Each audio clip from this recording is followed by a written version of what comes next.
Flyover तो ज़रूरी है हमारे ऊपर ये जो अज़ाब है हंगामी दौरों के साथ में कारोबार करता उम्मीदवारों करने के लिए अपनी तौर पर इक़दाम भी करें। जब बात करें डीज़ल के हवाले से तो डीज़ल शार्टेज की वजह से सबसे ज़्यादा जो मसाइल है वो किसानों को दरपेश है, क्योंकि अभी जो गंदम की कटाई चल रही है तो उसमें जो थ्रेशर है, जो ट्रैक्टर है, उसमें ये एक बड़ा मसला बनकर सामने आया। और इसी के साथ साथ यहाँ पर ट्रांसपोर्टेशन के मसले भी है, लेकिन वो मसला तो चलता रहता है। जो करंट अगर जो लूटा जा रहा है ज़मींदारों को, उससे पहले खाद का बहरान आया था, तो यकीनन इससे जो गंदम है वो खासी महंगी होगी, नायाब होगी। तो इस पर बात करने के लिए किसान रहनुमा हमारे साथ मौजूद है। राना मोहम्मद खान जनरल सेक्रेटरी हैं अंजुमन काश्तकारान, उनसे बात करते हैं। राना साहब, शुक्रिया आपने टाइम दिया। क्या कहेंगे, क्या इशू चल रहा है? बिस्मिल्लाहिर्रहमानिर्रहीम। सबसे पहले हम शुक्रगुज़ार हैं सिटी 41 के कि हमेशा इन्होंने किसानों की आवाज़ ऐवान बाला तक पहुंचाई। पाकिस्तान एक ज़रई मुल्क है और गंदम एक अहम ज़रई अजनास में शुमार किया जाता है, क्योंकि रोटी एक ऐसी चीज़ है कि हर अमीर और गरीब ने खानी है। तो ये दिन जो जा रहे हैं इंतहाई कीमती हैं, क्योंकि गंदम पक कर तैयार हो चुकी है, उसकी ज़्यादातर कटाई भी हो चुकी है, लेकिन अभी जो डीज़ल का बहरान है वो इंतहाई शिद्दत इख्तियार कर गया है। तो मैं इंतज़ामिया से और हुकूमत वक्त से ये गुजारिश करूँगा कि वो इस पर अपनी जो है रेट को कायम करें, और जो भी कंपनी और जो मालिक और मैनेजर इसमें ओवर चार्जिंग करता है या उस स्टॉक को वो सेल नहीं करता, तो उस पर कानूनी कार्रवाई होनी चाहिए, उसको जुर्माना, उसको सील बाकायदा करना चाहिए, क्योंकि ये इंतहाई कीमती वक्त है और किसानों के लिए दिन इंतहाई कीमती हैं।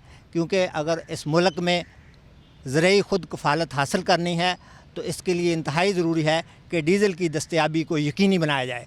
और दूसरी बात, लोड शेडिंग की वजह से जो ट्यूबवेल है और नहरें बंद हैं वो भी इंतहाई मसला शिद्दत अख्तियार कर गया हो।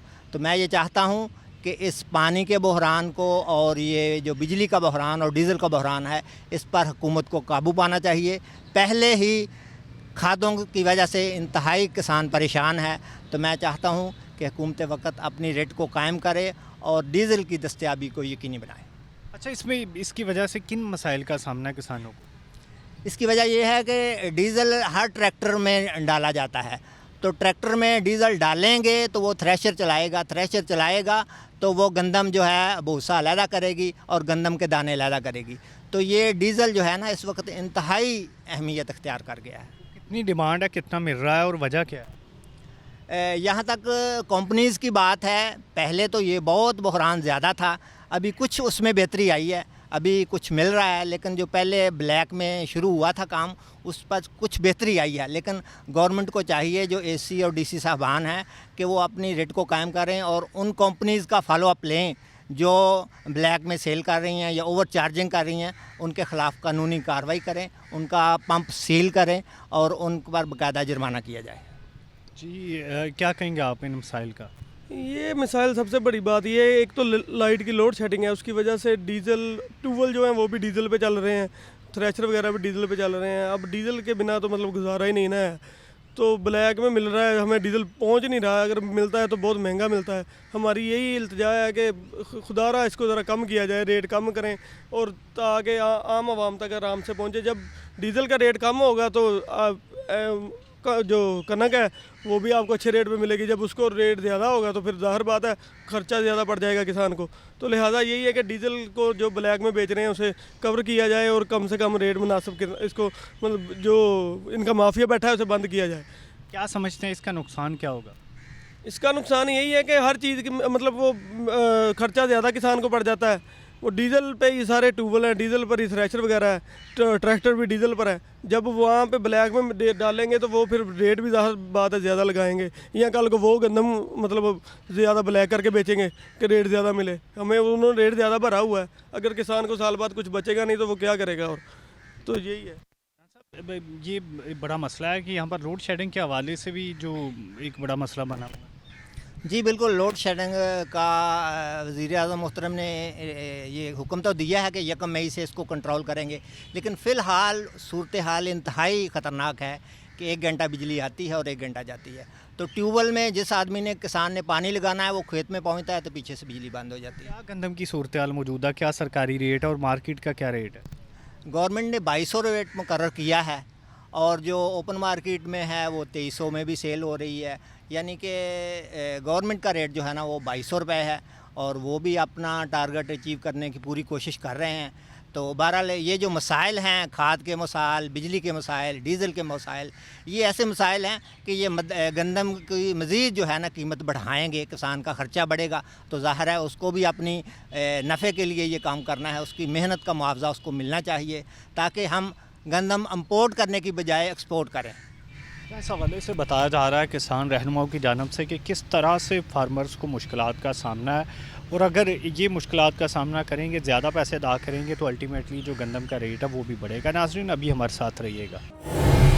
नाज़रीन बात करें यहाँ पर डीज़ल क्राइसिस के हवाले से तो यकीनन इससे पूरा मुल्क मुतासर हो रहा है और ख़ासकर वो किसान मुतासर हो रहे हैं जो अभी यहाँ पर गंदम की कटाई कर रहे हैं, क्योंकि जो गंदम की कटाई है उसमें डीज़ल कि पहले से जो खपत है रूटीन से वो बढ़ जाती है, लेकिन पीएसओ की जानिब से, दूसरी कंपनीज़ की जानिब से बर वक्त इसका अजाला नहीं किया गया, बर वक्त इसको नहीं देखा गया। हुकूमत भी इसको देखने में नाकाम रही, जिसका नतीजा ये निकला कि अब जो फार्मर्स हैं वो हुकूमत की जान को रो रहे हैं।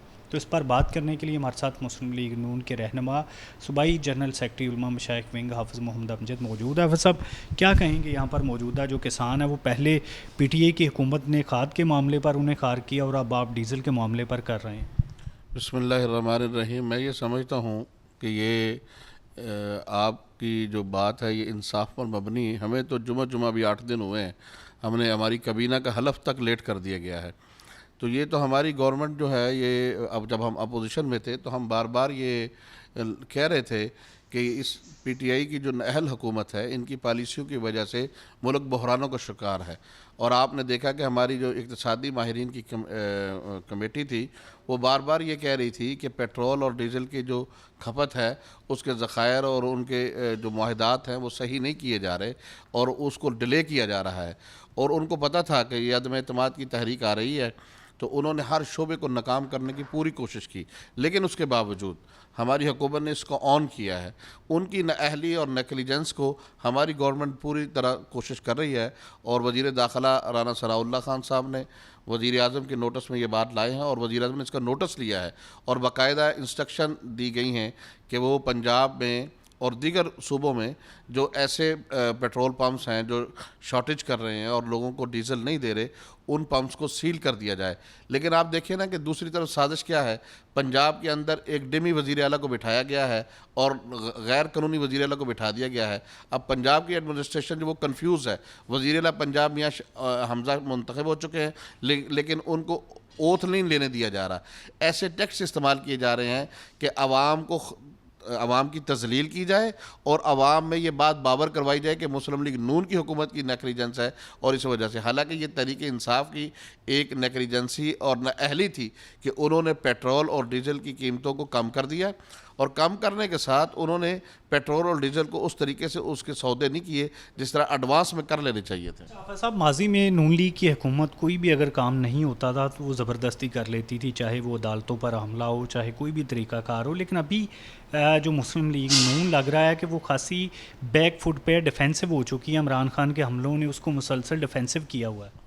बिल्कुल, मैं आपकी इस बात से डिसएग्री करता हूँ। मुस्लिम लीग नून हमेशा कानून के ताबे रही है और कानून के मुताबिक चलती रही है और अब भी हम कानून का सहारा लेते हुए, अभी तो आपके सामने गैर कानूनी जो अहकामात हुए हैं, आइन को तोड़ा गया है, तो ये तो तहरीक इंसाफ की गवर्नमेंट का खासा है। मुस्लिम लीग नून आइन और कानून पर यकीन रखते हुए इंशाअल्लाह इस हुकूमत की जो नाअहली, जो पुरानी हुकूमत की नाअहली जो है और उसके पैदा करते बहरानों से अहसन तरीके से इंशाअल्लाह निपटेगी। और आप देखेंगे इंशाअल्लाह जल्द, हफ्तों में, दिनों में आप खुद देखेंगे और हम मीडिया से कहेंगे कि वो हमें साथ लेकर चले। आप देखेंगे कि तमाम जो पेट्रोल पंप्स हैं उन पे शॉर्टेज ख़त्म कर दी जाएगी, गिरां फरोशी जो हो रही है ये ख़त्म हो जाएगी और लाकानूनियत जो फैली हुई है इस मुल्क में इंशाअल्लाह उसका भी ख़ात्मा होगा। लेकिन मैं उसके लिए दरख्वास्त करूँगा मुअज़्ज़ज़ इदारों से कि कम अज़ कम वो मुस्लिम लीग नून के जो हाथ पांव बंधे हुए हैं, वज़ीर आला को हलफ नहीं लेने दिया जा रहा और गैर कानूनी अहकामात जो किए जा रहे हैं उन लोगों को भी गिरफ्त की जाए ताकि मुस्लिम लीग नून जो अपना फ़ाल किरदार अदा कर सके। अच्छा बस अब क्या लगता है कि यहाँ पर अभी जो बिजली का क्राइसिस है वो लोड शेडिंग 12 घंटे हो रही है, डीजल का क्राइसिस है, कीमतें बढ़ती ही चली जा रही हैं, चीनी की, आटे की, कोई भी कीमत कंट्रोल नहीं हो रही। क्या लगता नहीं इन हालात में हुकूमत लेकर गलती हुई है? मैं ये समझता हूँ हमने इसको चैलेंज समझ के कबूल किया है। वज़ीर आज़म ने ओथ लेने के अगले ही दिन अपनी माशी जो टीम थी उसको बुलाकर ये बहरान को डिस्कस किया है और उन्होंने हिदायत जारी की हैं। हम इंशाअल्लाहुल अज़ीज़ हम पाकिस्तान बनाने वाले जमात हैं और पाकिस्तान को बचाने वाली जमात हैं। आप देखेंगे कि हम इस कायद आज़म मोहम्मद अली जिन्ना के पाकिस्तान को दोबारा रोशनियों में तब्दील करेंगे, तरक्की में लेकर जाएंगे, खुशहाली में इस कौम को लेकर जाएंगे और आप देखेंगे इंशाअल्लाह चंद ही दिनों में बड़े दावे नहीं हम कर रहे, चंद ही दिनों में हम जो ये मिसमैनेजमेंट हुई है उसको कंट्रोल करके इस खुशहाली और तरक्की की तरफ गामजन होंगे इंशाअल्लाह। जहाँ इस हवाले से लीगी रहनुमा हाफ़िज़ मोहम्मद अमजद का ये दावा है कि चंद ही दिनों में तमाम जितने भी अवामी मसाइल हैं उनका हल निकाला जाएगा। नाज़रीन अभी हमारे साथ रहिएगा।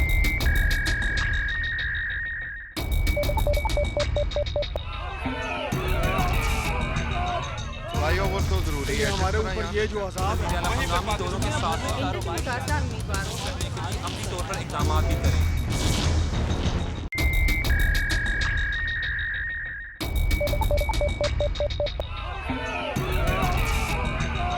फ्लाईओवर तो ज़रूरी है हमारे ऊपर, ये जो अज़ाब है हंगामी दौरों के साथ में कारोबार करने के लिए अपनी तौर पर इक़दाम भी करें।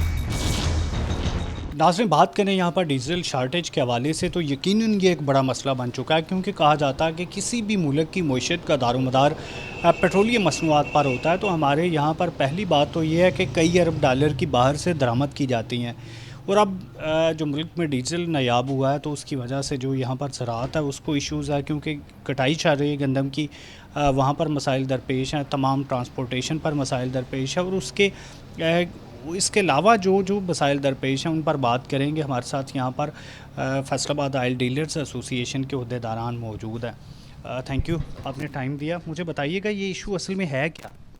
बिस्मिल्लाहिर्रहमानिर्रहीम।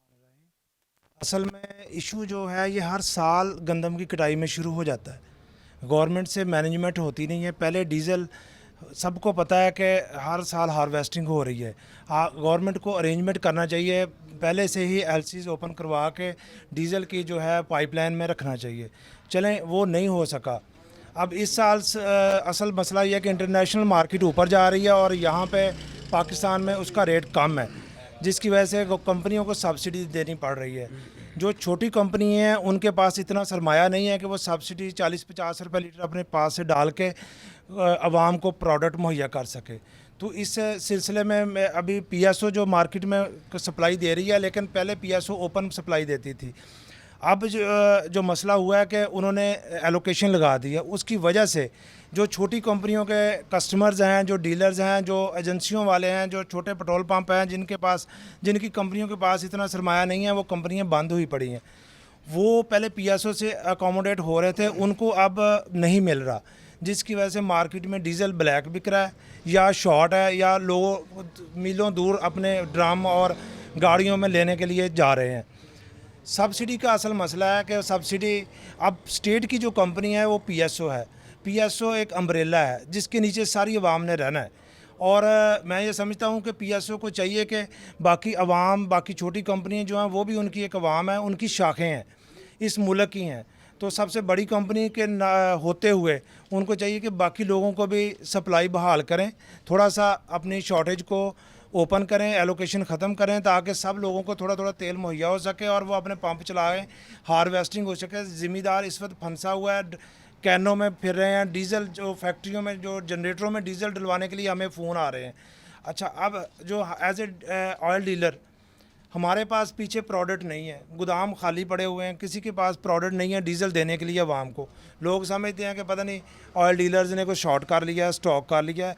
ऐसा बिल्कुल नहीं है। गवर्नमेंट ने चेक भी किया है, जाके डिपार्टमेंट्स ने चेक भी किया, किसी के पास मार्केट में डीज़ल अवेलेबल नहीं है। अच्छा, डीज़ल शार्टेज की वजह से किसानों के अलावा और कौन कौन से जो यहाँ पर मुतासर हो रहे हैं? तमाम फैक्ट्रीज शॉर्ट हैं, कंस्ट्रक्शन का काम बंद है। अभी सारा दिन फ़ोन आते हैं किसी का कि जी अब ये मार्ट के लिए जनरेटर में डीजल 50 लीटर दिलवा दें, किसी के लिए 100 लीटर पंप पे दिलवा दें। जो ट्रांसपोर्ट हमारी है, हमें 4-4, 6-6 शहरों में 150-100 लीटर डलवा के अपने टैंकर को कराची भेजना पड़ रहा है।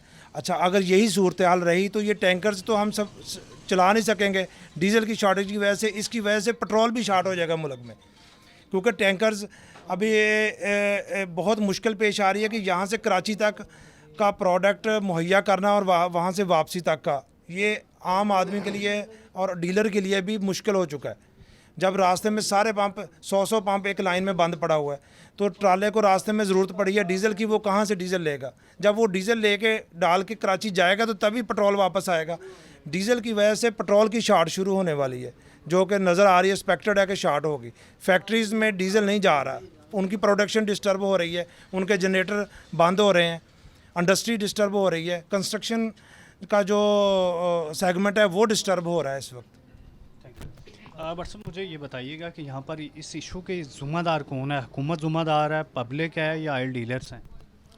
अस्सलाम वालेकुम जी। सबसे पहले तो सिटी 41 का बहुत बहुत शुक्रिया है जिन्होंने इस मसले के लिए इस इशू पे बात करने की कोशिश की। इसका ज़िम्मेदार सबसे पहले तो पिछली गवर्नमेंट ही है, जिन्होंने मार्केट जो ओपन मार्केट इंटरनेशनल मार्केट के मुताबिक रेट वेरीफाई नहीं करवाए, अपने आप को अवाम में अपना करवाने के लिए, मकबूलियत के लिए उन्होंने ये एक हमायत हासिल करने के लिए रेट को बजाय जो इंटरनेशनल मार्केट थी उसके मुताबिक रखने के बजाय बढ़ाने के कम कर दिए। जब कम कर दिए तो ये मामला अब शॉर्टेज का इसीलिए आ रहा है कि इंटरनेशनल मार्केट जो है ना हमारी, वो बड़ी ऊपर है। अब जो हमारी गवर्नमेंट है, अब इस पे सब्सिडी कितनी दे दे?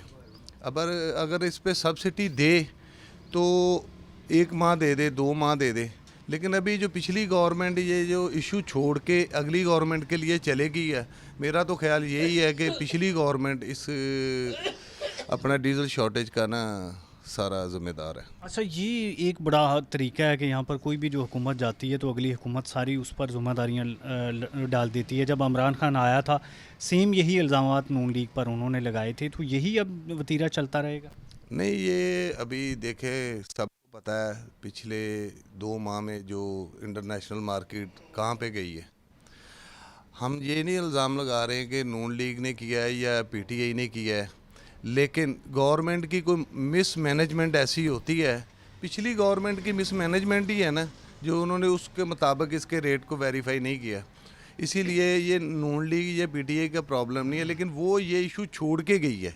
ये तो सबको पता है, ये आपको भी पता है कि ये इशू पिछली गवर्नमेंट छोड़ के अगली गवर्नमेंट के लिए चली गई। उसे पता था ना कि मैंने चले जाना, मेरे ख़िलाफ़ अदम एतमाद आ रहा है, तो वो ये मिस मैनेजमेंट करके चले गए। क्या आपके ख्याल में इसका हल क्या है? इसका हल यही है, जो इंटरनेशनल मार्केट है उसके मुताबिक चला जाए। ये अभी जो रेट है अगर इंटरनेशनल मार्केट के मुताबिक किए जाएं तो पेट्रोलियम मसनूआत 200 प्लस में चली जाएं, फिर ये मसला हल हो सकता है? नहीं, 200 प्लस नहीं जाएगा, ये 200 प्लस से कम ही होगा। जो इंटरनेशनल मार्केट है उसके मुताबिक ही चलना है ना।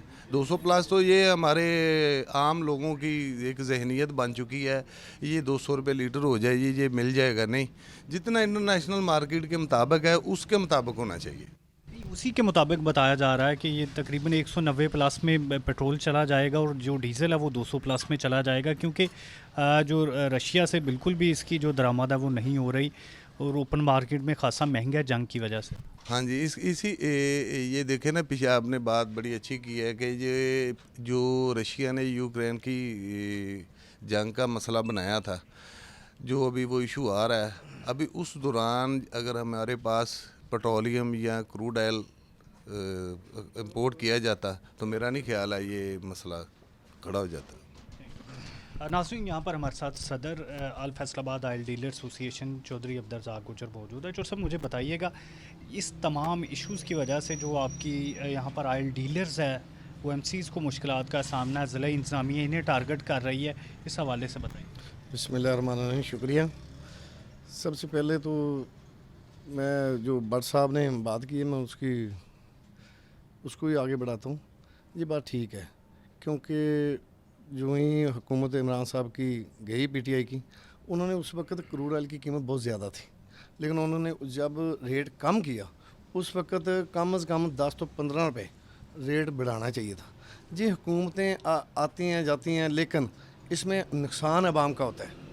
छोड़ जाते हैं, क्राइसिस छोड़ जाते हैं ताकि भी आए तो दूसरी हुकूमत आए, अगर जा इंटर सेटअप आए तो उनको मुश्किलात का सामना हो। ठीक है, उसके बाद जो इस वक्त देखने में आया है, ये हुकूमत चंद हफ्ते हुए चेंज हुई है, अल्लाह का शुक्र है पहली दफ़ा देखा है फैसलाबाद में अदारे काम कर रहे हैं।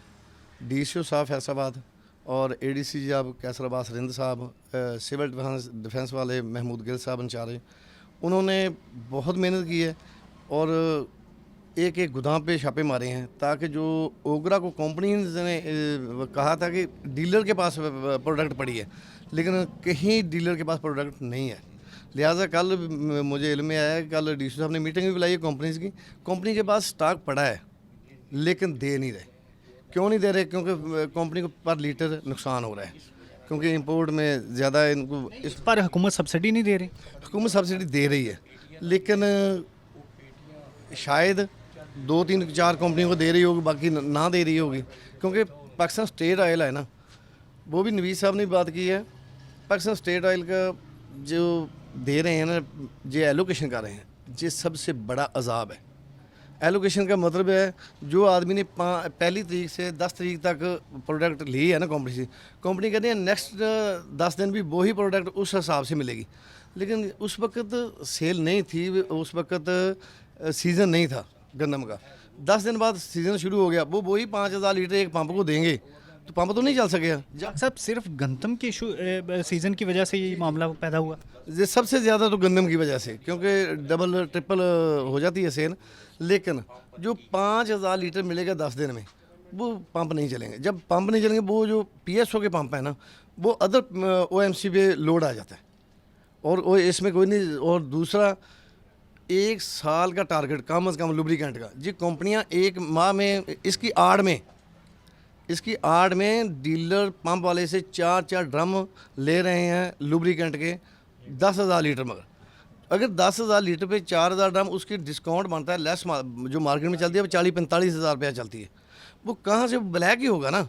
ये बेड़ा गर्क तो सही मायनों में पीएसओ से ही शुरू हुआ है, लेकिन वो एलोकेशन क्यों कर रही है? पाकिस्तान की कंपनी है, उसको चाहिए कि वो तफसील खुलेआम करे, उसके पास प्रोडक्ट भी पड़ी है, लाखों लीटर पड़ा है। अच्छा, मुझे ये बताइएगा यहाँ पर मार्केट में कितना क्राइसिस है, कितना मौजूद है और कितना जो आने वाले वक्त में क्राइसिस बढ़ेगा? अभी तो नॉर्मल हुआ है, 2 दिन से हमारे अदारों ने कुछ एफर्ट की है, कंपनी को बुलाया है, डीलर साहबान को, अभी तो काम शुरू हो रहा है। अभी कल का थोड़ा सा नॉर्मल हुआ है, उम्मीद करते हैं कि आइंदा भी कोई ईद पे इंशाल्लाह अल्लाह के घर में उम्मीद है कि भी कुछ ठीक होगा। अच्छा, आपको ठीक होने की उम्मीद है या क्राइसिस ये दोबारा से जन्म ले सकता है? नहीं, आज ऐसा हुआ है कि आज कंपनियों ने ना थोड़ा थोड़ा डीजल देना शुरू किया है। अच्छा, इसकी वजह से एक तो ये है कि प्रोडक्ट मार्केट में हार्वेस्टिंग तकरीबन एंड है। अच्छा, जब ईद पे गाड़ियाँ ट्रांसपोर्ट वैसे लोडेड खड़ी हो जाएंगी, उसकी वजह से जो शॉर्टफॉल है वो रिकवर होने के चांसेस है कि ईद के बाद डीज़ल की इतनी शॉर्टेज नहीं रहेगी। लेकिन यह है कि और कुछ कंपनियां भी शायद, वो डीसी ऑफिस में जो मीटिंग हुई है उनको भी थोड़ा सा उन्होंने थ्रेट किया हुआ है कि भाई सप्लाई दें, तो उसकी वजह से आज कंपनियों ने बुला के 10-20 हज़ार लीटर एक डीलर को दिया है कि आप अपने पंपों पर सप्लाई करें, तो मे भी उससे कवर हो जाए। कि ये हुकूमत की ज़िम्मेदारी होती है कि किसी भी इशू से पहले जो है वो तमाम तैयारी करके रखें, क्योंकि देखें गंदम का सीज़न आने वाला है, ये तो सबको पहले से पता था, फिर हुकूमत कहाँ पर सो रही थी? देखिए जी, प्री कॉस्टिंग तो होनी चाहिए, हुकूमत को फोरकास्ट बना के रखनी चाहिए कि हर साल जब इनको ये पता है कि गंदम इतनी हमने मार्केट से उठानी है, तो ये नहीं पता कि उसमें हार्वेस्टिंग के लिए डीज़ल कितना लगना है। ये कोई एक दफ़ा लग रहा है, हर साल लग रहा है, और हर साल आवाम जलील हो रही है, हर साल ज़िम्मेदार जलील होता है। अच्छा, इस इशू में किन लोगों ने पैसा कमाया जो ब्लैक में बेचा है?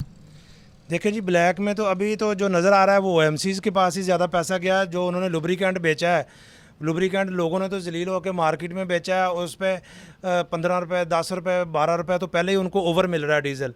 पेट्रोल पंप वाला या एजेंसी वाला जो लेके गया है, उसने तो फिर 5-4 रुपये मुनाफा रख के आगे बेचना है।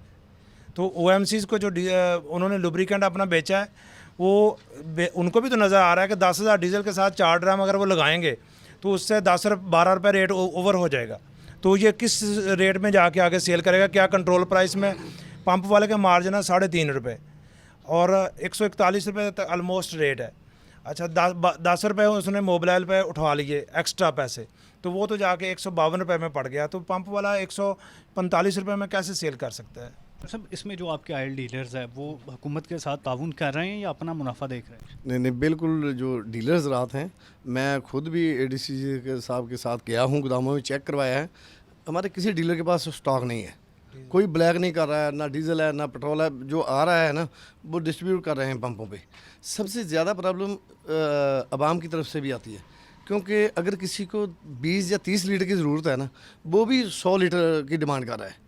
जब वो 100 लीटर की डिमांड करेगा, उसको ज़रूरत भी 30 की है, तो उससे बहुत ज़्यादा पंप पे प्रेशर आता है। लेकिन पेट्रोल के बरक्स जो डीजल है वो तो कमर्शियल पर्पज़ के लिए चाहिए है ना?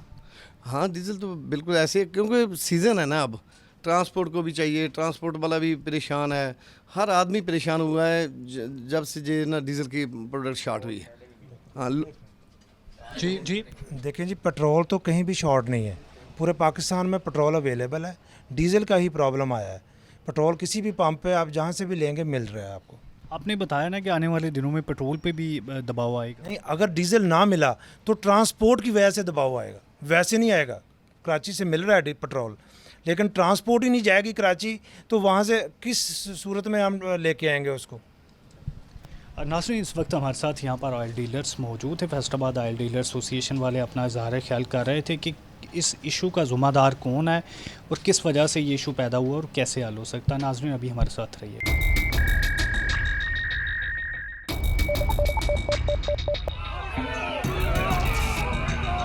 फ्लाईओवर तो ज़रूरी है, हमारे ऊपर ये जो अज़ाब है, हंगामी दौरों के साथ उम्मीदवारों करने के लिए अमली तौर पर इक़दाम भी करें।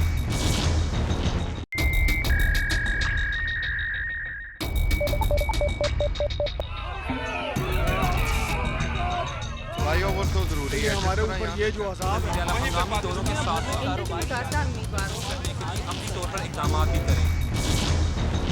नाज़रीन, बात करें अगर यहाँ पर मौजूदा डीज़ल के क्राइसिस की, तो उस पर बात करने के लिए हमारे साथ मुस्लिम लीग नून के सिटी जनरल सेक्रेटरी मियां ज़ियाउर रहमान मौजूद है।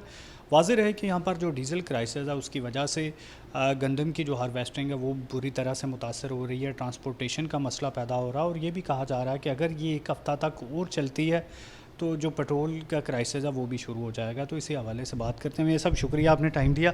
क्या कहेंगे मौजूदा क्राइसिस क्यों हो रहा है? क्योंकि समझा जाता था कि शहबाज शरीफ बड़े दूर अंदेश हुक्मरान है, लेकिन उनके आते ही ये क्राइसिस शुरू हो गया। जी, बिस्मिल्लाहिर्रहमानिर्रहीम। इसमें कोई शक नहीं है कि मियां मोहम्मद शहबाज शरीफ जो हैं वो बड़े दूर अंदेश इंसान हैं।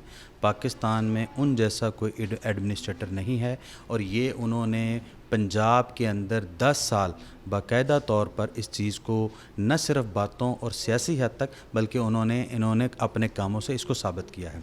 अभी रही बात पाकिस्तान के वज़ीर आज़म की, चूँकि अभी 15 दिन गुज़रे हैं जो हुकूमत जो है वो तब्दील हुई है, हम पुरानी हुकूमत की तरह इसका मलबा जो है वो पिछली हुकूमत के ऊपर नहीं डालेंगे, लेकिन चूँकि अभी हम आके अपनी सीटों पर लोग बैठ गए हैं और टीम जो है वो तश्कील पा रही है।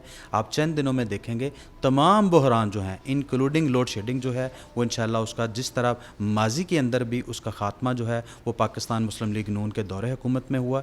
जिस तरह 97 से 99 तक मुस्लिम लीग नून की जब हुकूमत थी तो उस वक्त पाकिस्तान के अंदर 1 वाट की भी शॉर्टेज नहीं थी, लेकिन जब 2013 में मुस्लिम लीग नून को दोबारा हुकूमत मिली तो उस वक्त ये मुल्क अंधेरों में डूबा हुआ था। जिस वक्त मियां मोहम्मद नवाज शरीफ ने इस मुल्क की दोबारा से बागडोर संभाली तो इस मुल्क को अंधेरों से मुस्लिम लीग नून की हुकूमत ने निकाला। अभी ये जो पुरानी हुकूमत गुजरी है उसकी ये नाअहली है, उन्होंने ना कोई इंफ्रास्ट्रक्चर का काम किया है, ना कोई उन्होंने डेवलपमेंट का काम किया है, ना उन्होंने कोई एजुकेशन सेक्टर में काम किया है, ना उन्होंने हेल्थ सेक्टर में काम काम किया है और ना ही उन्होंने एनर्जी सेक्टर में कोई काम किया है, जिसकी बहुत बड़ी मिसाल जो है कि पाकिस्तान के अंदर कभी भी ऐसा नहीं हुआ कि गर्मियों के अंदर लोगों के घरों के चूल्हे ठंडे हों।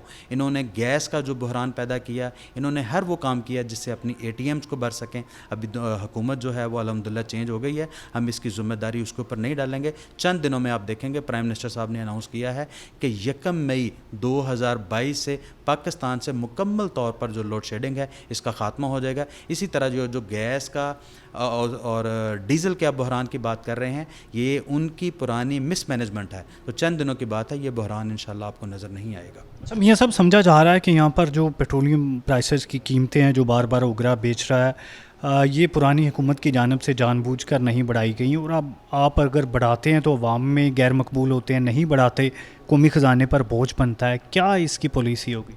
इसको ना चौर साहब थोड़ा सा समझने की ज़रूरत है।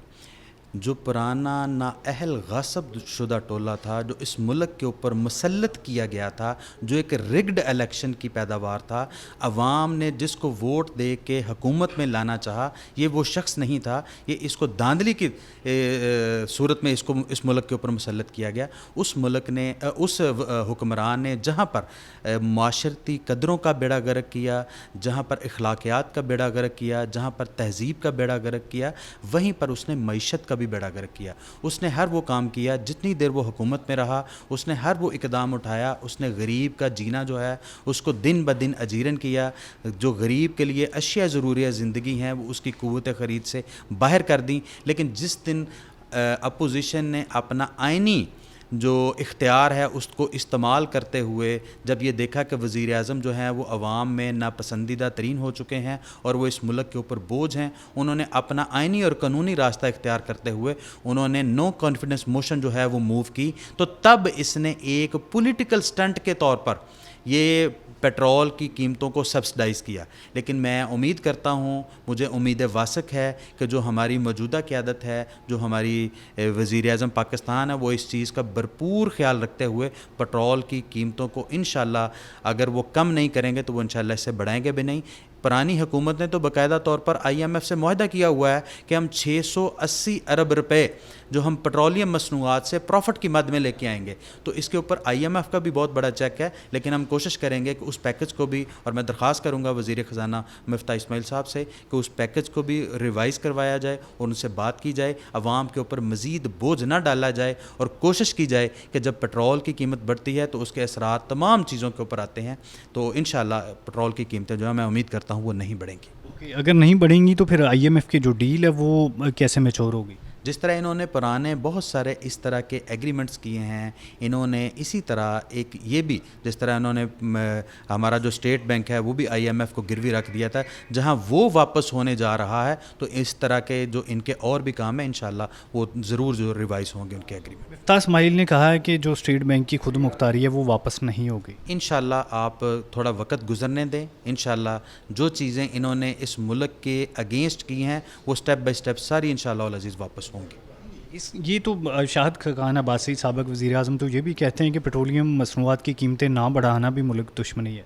देखिए, वो तो हकीकत पसंदी का मुजाहरा कर रहे हैं, लेकिन अभी आपने ग्राउंड के ऊपर अवाम की जो पोजीशन है उसको भी आपने सामने रखना है। हुकूमत जो है, जो मुस्लिम लीग नून को इस उम्मीद के साथ लोगों ने दी है कि मुस्लिम लीग नून जो आके अवाम की जो ज़रूरियात है उसका ख्याल रखेगी और उसके ऊपर जो महंगाई का बहुत बड़ा बोझ है उसको कम करने में अपना किरदार अदा करेगी। तो इसलिए अगर मुस्लिम लीग नून की हुकूमत को इस एक्ट से कोई मुश्किल भी पेश आती है तो मैं इसमें दरख्वास्त करूँगा कि उसको, जो इन्होंने एग्रीमेंट उनके साथ किया, उसको रिवाइज़ करें और अवाम के ऊपर मज़ीद बोझ ना डाला जाए। क्योंकि अवाम जो पहली हुकूमत है उसकी पॉलिसी, मुआशी पॉलिसियों की वजह से बुरी तरीके से पिस चुकी है। अगर इनके ऊपर मज़ीद बोझ डाला जाएगा तो वो पहले ही जो अवाम फाका कशी की शिकार है वो मज़ीद मुश्किलात में गिर जाएगी। तो इसके ऊपर मज़ीद बोझ नहीं डालना चाहिए।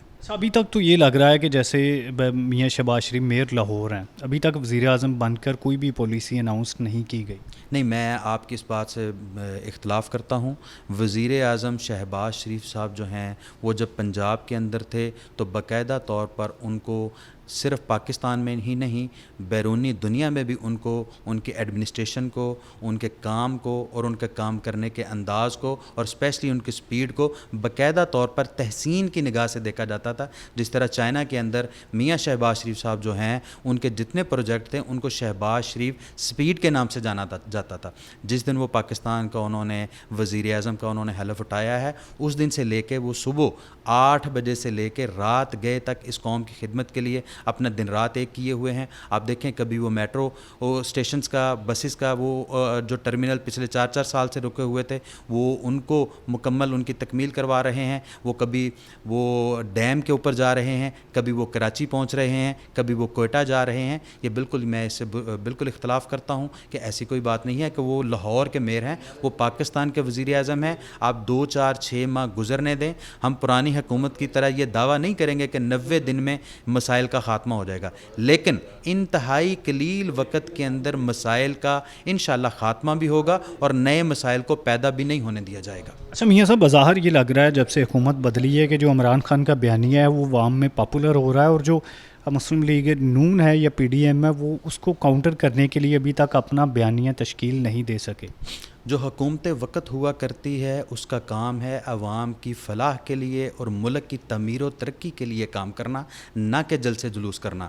ये ट्रेंड, ये कॉन्सेप्ट पाकिस्तान के अंदर इमरान खान साहब लेकर आए थे कि वो हुकूमत में भी थे और जलसे जुलूस भी कर रहे थे। अभी हमारी तमाम तर तवज्जो जो है, जो इन्होंने चीज़ों को बिगाड़ा है, जो इन्होंने मईशत का बेड़ा गर्क किया है, जो इन्होंने तमाम हमारे अदारों का बेड़ा गर्क किया है, हम अभी हमारी जो कलेक्शन गवर्नमेंट है उसका तमाम तर तवज्जो जो है उन चीज़ों को दुरुस्त करने के लिए है। अभी आने वाले वक्त में ईद के बाद बाकायदा तौर पर एज ए पॉलिटिकल पार्टी हम अपने सियासी प्रोग्राम का बाकायदा तौर पर अनाउंस करने जा रहे हैं।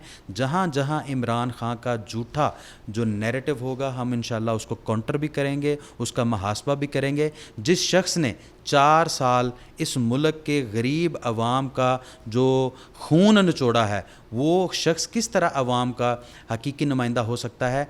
आज से जब भी पहले उन्होंने तकरीर फरमाई है, वो फरमाते रहे हैं मेरी 25 साल की इस गरीब अवाम के लिए मेरी जो स्ट्रगल है। लेकिन जब उनको हुकूमत मिली तो आप कोई एक सिंगल प्रोजेक्ट बताएं। मैं अभी पाकिस्तान की नहीं बात करता, हम शहर फैसलाबाद के अंदर खड़े हैं। फैसलाबाद के अंदर आप उनका कोई एक सिंगल प्रोजेक्ट बता दें जो कोई हेल्थ सेक्टर में लेकर आए हों, वो कोई एजुकेशन सेक्टर में लेकर आए हों, कोई इंफ्रास्ट्रक्चर के हवाले से उन्होंने कोई काम किया हो, कोई एक सिंगल मेगा प्रोजेक्ट बता दें। अगर मैं नून के दौरे हुकूमत के आपको प्रोजेक्ट्स की बात करूं तो आपके प्रोग्राम का दौरानिया जो है वो कम हो जाएगा, लेकिन हमारे जो प्रोजेक्ट्स हैं वो इतने ज़्यादा हैं। ये सब ये बताइएगा, आपने कहा कि एहतजाज तो अभी जो मरीम नवाज़ लाहौर में जलसे कर रही हैं ये हुकूमत के ख़िलाफ़ कर रही हैं? नहीं, अभी जो इस वक्त हमारे वज़ीर आज़म मियाँ मोहम्मद शहबाज शरीफ जो इस वक्त पाकिस्तान के वज़ीर आज़म बने हैं और मियाँ हमज़ा शहबाज शरीफ साहब जो हैं वो पंजाब के वज़ीर आला बने हैं। अभी हमारा बहुत सारे जगहों पर लोग खुशियाँ मना रहे हैं और बाकायदा तौर पर पार्टी के ऑफिस में जाकर अपने जज्बात का इजहार करना चाह रहे हैं। चूँकि रमज़ान शरीफ के एहतराम में क़यादत ने ये प्लान बनाया है कि लोगों को रमज़ान में तंग न किया जाए, उनके पास जाकर उसको मुबारकबाद को वसूल किया जाए। लेकिन जहाँ पर इमरान के झूठे बयानिए की बात होगी वहाँ पर इंशाअल्लाह बाकायदा तौर पर हम उनका भरपूर सियासी मुकाबला भी करेंगे और उसका मुहासबा भी करेंगे। जहाँ नाज़रीन, यहाँ पर हमारे साथ मुस्लिम लीग नून के सिटी जनरल सेक्रेटरी मियाँ ज़ियाउर रहमान मौजूद थे, जो ओबियसली अपनी जो हुकूमत को डिफेंड भी कर रहे थे और जो आने वाले दिनों में मुस्लिम लीग नून की पॉलिसीज़ होंगी उनके मुतल्लिक़ भी बता रहे थे। नाज़रीन, कोशिश की स्टेक होल्डर्स का मौक़िफ़ आप तक पहुँचाएँ। इजाज़त दीजिए अल्लाह ने के पास।